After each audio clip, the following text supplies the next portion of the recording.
Presidential aspirant and Manila Mayor Isko Moreno says he is open to adopting President Rodrigo Duterte into his 2022 Senate slate. In an ambush interview in Lapu-Lapu City Monday, December 6, Moreno says he'll be honored to endorse Duterte if the president agrees. Well, I'm going to vote for him personally, and I'm going to endorse him, hopefully, kung papayag siya, I'll be honored. For the meantime, ayoko naman pangunahan si Pangulo. Moreno then goes on to praise Duterte, saying the president seems capable to do Senate work. But in his one stint as a legislator, Duterte was noted for his absenteeism. As Davao City representative from 1998 to 2001, Duterte was present only in 58% of House sessions with roll calls. He filed only 64 measures, much less than the usual 100 or more by other congressmen. Moreno and Duterte engaged in a word war in August and September, with the Manila mayor criticizing the president for his pandemic response. But Moreno clarifies he already put all that behind him. Baguio City Mayor Benjamin Magalong praises Vice President Leni Robredo on Monday, December 6, in her first trip to the Marcos-dominated Solid North since she filed her presidential bid. This is the first time since she filed her candidacy that Robredo is stepping into the Solid North territory, whose vote is traditionally commanded by the Marcoses. Magalong says he admires and is completely aligned with Robredo in pushing for good governance. In their private meeting, Magalong says he and Robredo talked about their frustrations in Philippine politics, where personalities often trump principles and former political enemies become allies for the sake of winning the next elections. So those are the things na mga frustration namin, and there's no substitute to good governance. Kaya nga, ang battle cry namin rito is good governance beyond politics. We're completely aligned sa aming pananaw. And, I admire her. But Magalong says he will wait until February 2022 before endorsing any presidential candidate. Robredo says she is banking on the energy and dedication of her supporters in Baguio City to help convince more residents to consider her in 2022.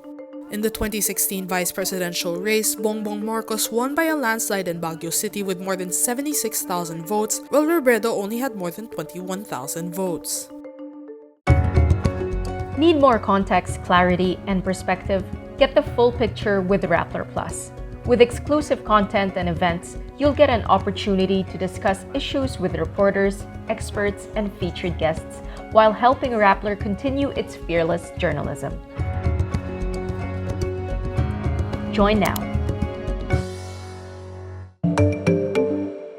The eruption of Semeru volcano in Indonesia killed at least 14 people and injured more than 50 on Java Island. Indonesia's disaster agency confirms this on Sunday, December 5, as rescue teams search for victims under layers of ash, sometimes digging with their bare hands. Semeru, the tallest mountain on Java, threw up towers of ash and hot clouds on Saturday, December 4.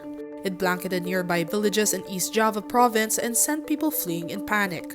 Authorities say around 1,300 people have been evacuated, while 9 people remain unaccounted for. Officials on Monday, December 6, warned residents to remain vigilant as heavy wind and rain brought search and rescue efforts to a halt. Semeru is one of more than 100 active volcanoes in Indonesia, a country that straddles the Pacific Ring of Fire.